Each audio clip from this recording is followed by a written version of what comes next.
Halo semua, bagaimana kabar kalian hari ini? Semoga dalam keadaan sehat dan selalu dalam lindungan Tuhan Yang Maha Esa. Seperti biasa nih, sebelum masuk ke ceritanya, Mimin mau ingatin buat kalian untuk tekan tombol subscribe. Dan tekan tombol loncengnya terlebih dahulu, biar nggak ketinggalan video-video terbaru dari channel ini ya. Selagi nonton, bisa kalian sempatkan tekan tombol like dan tinggalkan komen kalian di bawah, biar makin rame video kita yang satu ini. Disclaimer, untuk para subscriber channel Storytime, cerita ini hanya karya fiksi. Segala tindakan yang ada dalam ceritanya hanyalah imajinasi semata. Kami tegaskan bahwa video ini tidak bermaksud mendorong atau mempromosikan tindakan kekerasan dan tindakan berbahaya apapun. Dimohon untuk kalian dapat memahaminya dengan baik. Tanpa menunda dan banyak basa-basi, langsung masuk ke ceritanya. Cerita kita lanjutkan. Di pembahasan terakhir, Wei Ji menghampiri Yosin mengatakan ada hal yang ingin ia katakan. Dan pada akhirnya, keduanya pergi keluar berdua menuju teras. Wei Ji mengatakan, mungkin itu memalukan untuk seorang murid, tapi ia ingin keluar dari bayang-bayang Swordmaster, jalan kebenaran dan jalan pedang. Jika ia tidak mengukir jalannya sendiri dari kedua pilihan itu, ia tidak akan pernah maju. Ia akan menjadi Grandmaster. Yosin tidak mengatakan sesuatu untuk sesaat, dan pada akhirnya memandang dengan lembut mengatakan ia akan mendukung Wei Ji. Wei Ji terlihat terkejut, dia bergumam. Yosin mengatakan akan mengajarinya. Wei Ji kemudian terbatuk meneruskan gumamannya. Ia sudah menduganya. Menanyakan hal itu sudah sangat memalukan untuknya. Wei Ji kemudian menangkupkan tinjunya secara perlahan dan mengatakan, ia meminta pertolongan Yosin untuk mengembalikan Nine Yang Unified Art. Ia bersumpah pada Yosin untuk melayani Yosin sepenuh hati sampai ia binasa. Yosin terdiam. Dia mungkin mengerti apa arti kata-kata itu, namun dia tidak tahu bagaimana ia harus menanggapinya. Melihat Yosin yang terdiam membuat Wei Ji bingung menanyakan, apakah itu tidak mungkin? Yosin lagi-lagi tidak menjawab secara langsung. Namun Yosin menjawab dengan sebuah tindakan. Dia mengajak untuk Wei Ji pergi. Itu tidak akan memakan waktu lama. Wei Ji sedikit terkejut menimpali. Itu sangat mengejutkan namun menyenangkan. Jong Yeol yang tidak jauh dari sana melihat keduanya pergi. Dia tetap tenang dan terus mengamati. Tidak lama berjalan, mereka sampai di tempat lapang dan berhenti. Yosin tidak menunda, dia mengatakan, hal pertama yang akan ia lakukan adalah menjelaskannya agar Wei Ji cepat mengerti. Wei Ji sedikit bingung mencoba untuk memperjelasnya. Apakah maksud Yosin adalah langkah-langkahnya? Wei Ji bergumam bahwa itu tidak masuk akal. Tidak hanya menemukan petunjuk, Yosin bahkan membuat langkah-langkahnya juga. Yosin mengatakan bahwa itu mungkin hanyalah mnemonik, tapi tidak sepenuhnya sama. Bagian itu sepertinya tergantung pada Sword Cloud Sword Dragon, atau tergantung pada Wei Ji itu sendiri. Wei Ji masih tidak begitu mengerti, apakah memang ada orang jenius seperti ini di dunia? Yosin tanpa menunda segera mengangkat pedangnya perlahan dan berhenti tepat di depan dadanya. Dia memfokuskan diri dengan bergumam, itu seharusnya mudah bukan? Itu jauh berbeda. Dari menelusuri jejak dari Sword Path dan mengkonstruksi ulang setiap langkahnya, Yosin mengatakan ia akan memulainya. Jadi Wei Ji bisa memperhatikan dan mempelajarinya. Wei Ji terdiam dengan pedang di tangannya. Dia tidak memalingkan sedikit pun pandangannya dari Yosin yang bergerak. Waktu berlalu keesokan harinya, di mana Yosin tengah bersama dengan Jong Yeol. Dia semalaman mengamati Yosin dan juga Wei Ji sebelumnya. Jadi dia mengatakan pada Yosin, setelah melihat metode Yosin, Wei Ji jatuh dalam Inner Demon. Inner Demon adalah gangguan dalam tubuh dan pikiran yang menghalangi pencerahan. Yosin sedikit terkejut. Alasannya ia tidak tahu mengapa Wei Ji sampai mengalami Inner Demons. Jong Yeol menjelaskan bahwa Wei Ji terkejut dengan bakat Yosin. Wei Ji tidak ada bandingannya di antara seniman bela diri seusianya di Sangsi. Orang-orang selalu memujinya sebagai seniman bela diri terhebat. Yosin sedikit mengerti. Wei Ji dijuluki sebagai seniman bela diri terhebat di dunia, yang kemudian dia terdiam menunggu penjelasan lainnya dari Jong Yeol. Sedangkan Jong Yeol terdiam sejenak sebelum pada akhirnya meneruskan. Tapi untuk pertama kalinya dia merasa bahwa bakatnya itu tidak berarti. setelah melihat hal sesungguhnya. Yang mana saat dia melihat Yeosin, dia merasa bahwa dirinya tidak ada apa-apanya. Julukan seniman bela diri terhebat di dunia tidak pantas baginya. Yeosin mengatakan, seharusnya Weiji tidak perlu khawatir. Levelnya beberapa kali lebih tinggi daripada dirinya. Yeosin, dengan sikapnya yang kaku dan dingin. Mendengar itu membuat Jong Yeol tersenyum. Jong Yeol meneruskan, seberapa fatal kesalahan yang dibuat oleh surga. Meskipun punya bakat yang hebat, tapi mereka juga memberinya dambaan hati yang ia inginkan. Yeosin menimpali, itu agak canggung jika dikatakan. Saat tengah dalam perbincangan, tiba-tiba suara seseorang terdengar memanggil Jong Yeol dan Yeosin. Ketika keduanya menoleh ke arah sumber suara itu, mereka menemukan bahwa itu adalah Weiji yang terlihat berlari terburu-buru. Melihat Weiji yang sudah kembali seperti biasanya membuat Jong Yeol memujinya. Ia tahu bahwa Weiji pasti bisa mengatasinya. Sedangkan Yeosin hanya menyebut gelar Weiji. Weiji memandang Yeosin sebelum mengatakan pada Yeosin. Karena Yeosin mempelajari mnemoniknya dulu, bisakah Yeosin mendemonstrasikan teknik pedang itu padanya? Yeosin sedikit terkejut namun dia menyanggupinya. Weiji kemudian mengatakan, maukah Yeosin berlatih Nine Yang Unified Art bersamanya? Jika mereka berlatih bersama dan saling mengisi kelemahan masing-masing, Yeosin akan jauh berkembang daripada berlatih sendirian. Yeosin tidak segera menjawabnya. Dia memandang Weiji sejenak. Dia memikirkan sesuatu yang sebelum pada akhirnya mengatakan maafnya. Tapi ia sendiri nyaris tidak memiliki waktu untuk melatih swordmanship-nya sendiri. Mendengar hal itu dari Yeosin membuat Weiji terkejut. Itu seperti sebuah penolakan secara halus. Ada sedikit kekecewaan di raut wajah Weiji. Dia tidak bisa mengatakan apapun lagi. Tapi Yeosin saat itu mengatakan, tapi karena fondasinya sama, saling mengamati teknik pedang mungkin akan cukup. Jadi Weiji bisa berada di sampingnya saat ia melatih Radiant Sword style-nya. Weiji terkejut lagi, namun kali ini sedikit berbeda. Dia menanyakan apakah itu berarti Yeosin akan menunjukkan keseluruhan latihan seni bela dirinya. Yeosin membenarkannya. Weiji seharusnya berlatih Nine Yang Unified Art. Weiji masih dalam keterkejutannya bergumam. Ia bisa mengamati latihan Radiant Sword style Yeosin.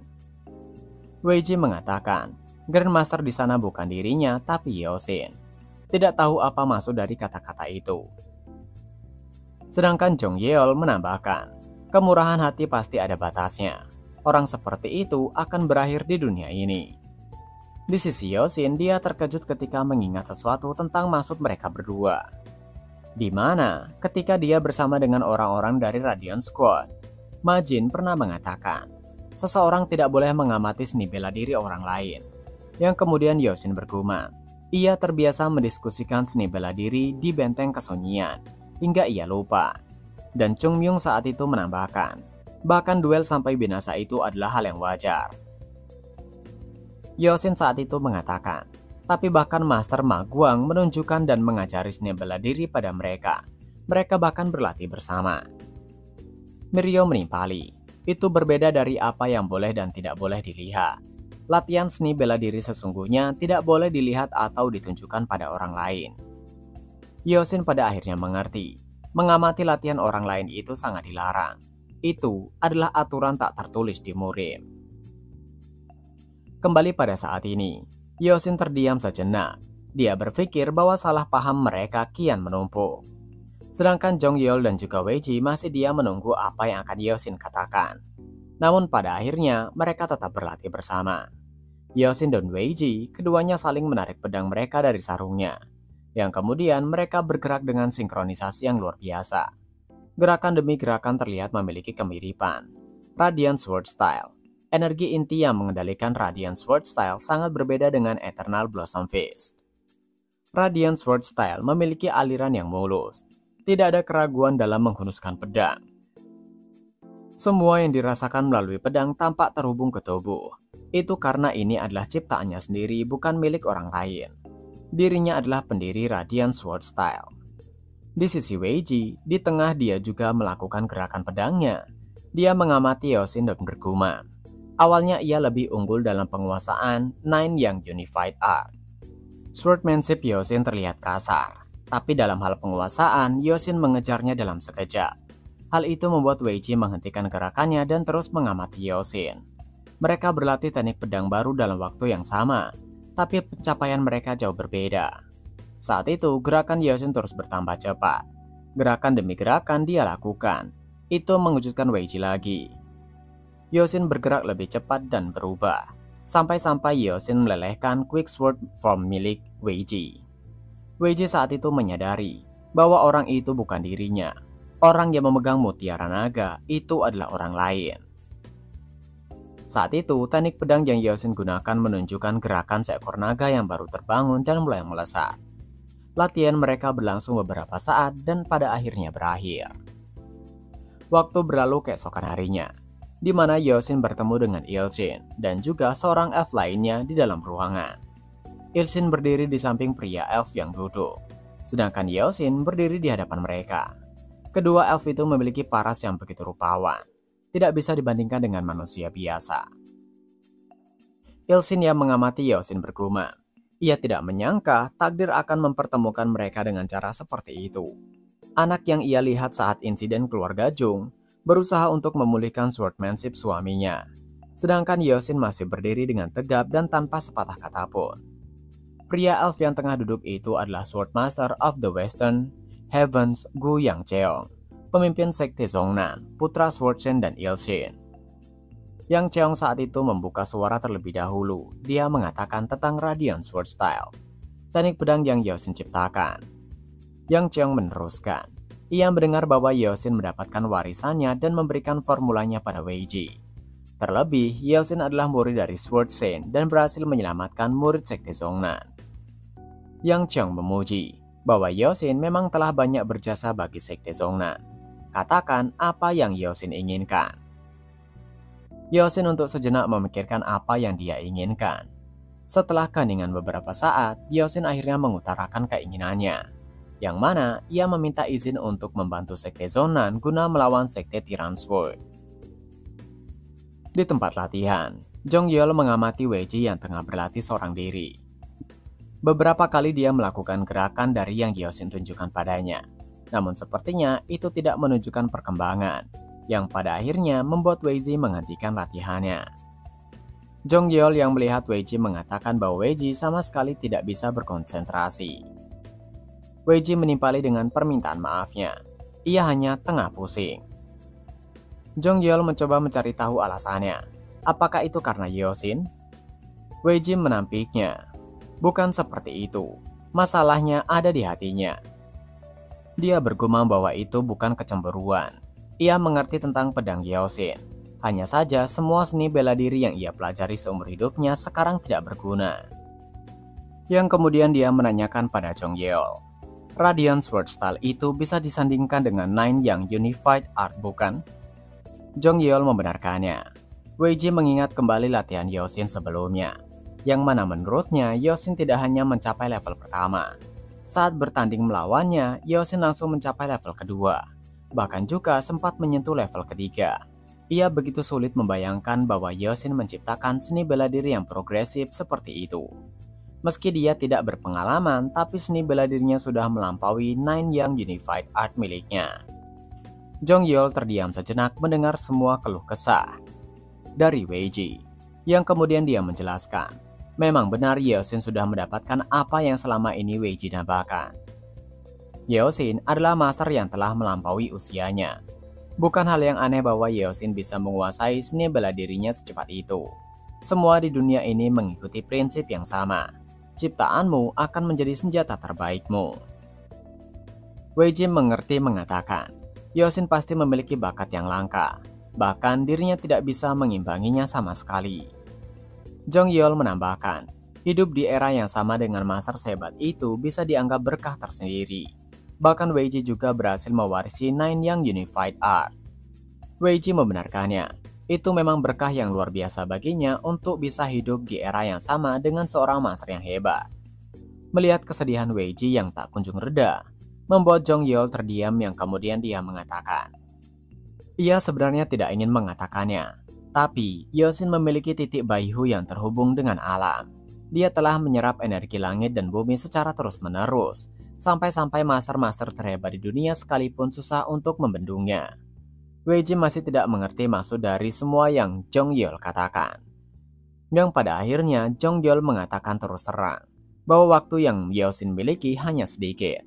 Namun Yeosin terus berusaha keras seolah-olah dia ingin meninggalkan dunia ini setelah mengukir namanya di buku sejarah. Mendengar kebenaran itu membuat Wei Ji terkejut. Dia tidak bisa berkata-kata lagi. Dalam keheningan itu, Jong Yeol mengatakan, bagaimanapun juga, ia sangat menghormati Yeosin. Berpindah di dataran Guangzhou, terlihat dua kelompok tengah berhadapan satu sama lain dengan jarak yang tidak cukup jauh. Mereka adalah kelompok dari Sekte Zhongnan dan juga Sekte Tiran Sword. Keduanya dipimpin oleh masing-masing ketua sekte. Yeosin berdiri di barisan depan bersama tetua dan petinggi dari Sekte Zhongnan. Yeosin berdiri diam dengan mengamati pemimpin Sekte Tiran Sword, orang yang menyerang klan Jung dan menghabisi keluarga Yeosin. Wuncang mengatakan bahwa itu adalah musuh Yeosin. Untuk beberapa saat tidak ada pergerakan dari keduanya, hingga pada akhirnya seorang dari Sekte Tiran Sword melompat maju ke depan dan mendarat tidak jauh di tengah-tengah. Dia mengangkat pedang ke atas dengan berteriak. Dirinya adalah murid ketiga pemimpin Sekte Tiran Sword, Moyo. Ia ingin tahu apakah ada orang yang pantas untuk melawannya. Saat itu Yeosin diam. Dia sebenarnya ingin bergerak. Ilshin mengatakan permintaan Yeosin tadi ia akan menyerahkannya pada pemimpin sekte Yang Cheong. Yeosin berbalik melihat ke arah Yang Cheong dan mengatakan, ia mendapatkan titah sebagai orang yang memulihkan martabat Sword Chain. Sebagai tamu dari Sekte Zhongnan, ia akan maju melawan orang dari Sekte Tiran Sword. Mendengar itu, Wei Ji sedikit terkejut dan ingin menghentikan Yeosin. Tapi dia tiba-tiba teringat kata-kata Jong Yeol, yang mana Yeosin seolah ingin meninggalkan dunia ini setelah mengukir namanya dalam buku sejarah. Yang pada akhirnya, Wei Ji menghentikan niatnya. Yang Cheol tidak menghentikan Yeosin dan memberikan izinnya. Yeosin menangkupkan tinjunya untuk berterima kasih karena memberinya kesempatan itu. Dengan perlahan Yeosin melangkah maju dan melompat untuk memperpendek jarak mereka. Orang-orang Sekte Zhongnan hanya dipenuhi keheningan melihat Yeosin yang bergerak maju. Ada seorang master hebat yang membakar dirinya sendiri untuk meninggalkan namanya di catatan sejarah. Dia adalah figur yang legendaris. Dan chapter pun berakhir. Nah, itu tadi adalah pembahasan manual Jenius Pedang part ke-9. Seperti biasa sebelum mengakhiri video ini, Mimin ingatkan untuk kalian bahagia dan sehat selalu. Terima kasih sudah menonton video ini dan sampai jumpa lagi di video selanjutnya. Jana.